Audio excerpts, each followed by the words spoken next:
Good evening, ma'am. Good evening, everyone. My topic is all about technical writing discussions and sample works, web page design. By the way, I'm Adrian A. Medrano, your presenter for tonight. So let's start and proceed to my topic. So for my learning objectives, at the end of the discussion, the student should be able to know the definition of design, know what is web page design, and how to design a web page. Introduction. Web page design is the planning and creation of websites. This includes a number of separate skills that all fall under the umbrella of web design. For examples of these skills are information architecture, user interface, site structure, navigation, layout, colors, fonts, and overall imagery. What is to design? Designing is a process of creating a plan and originating the development of a specific product. Once the product is designed, its design is used to start the production. Design often refers to the creation of a product prototype.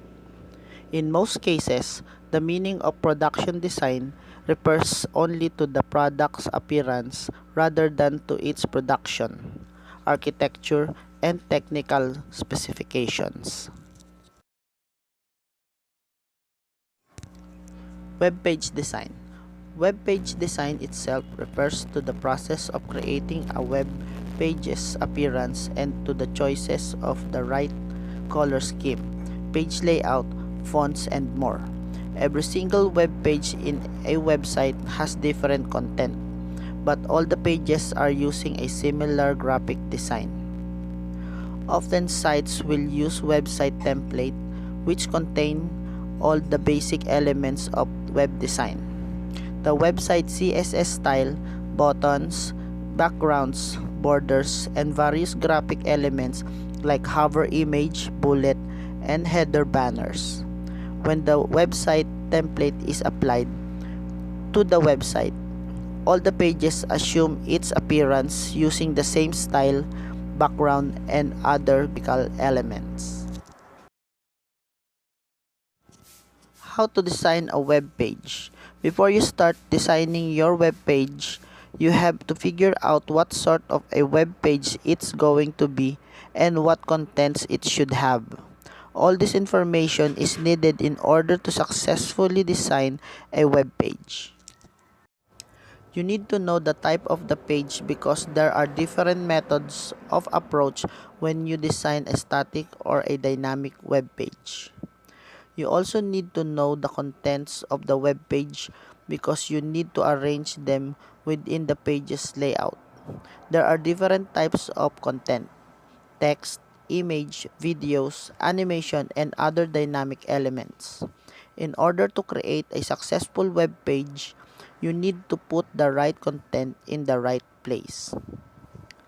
Web page layout example. It is very important to consider what the page's purpose will be when you start sketching it. Creating the basic layout, color scheme, and arranging the content is the second important step. Now, when you came up with some basic design ideas, you may discuss it with your client. If the client has some notes about the design, it's good to know consider them. But remember, you are the web designer. You have the knowledge and you are the one who has to tell the client how the web page should look.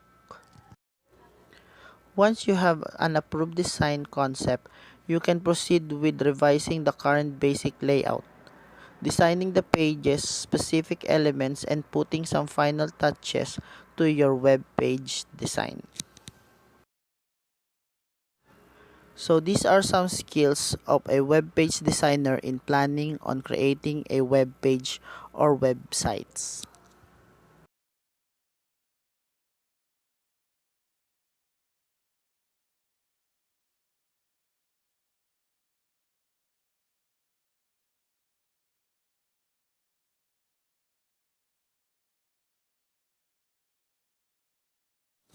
For your question and clarification, you can check out with these references.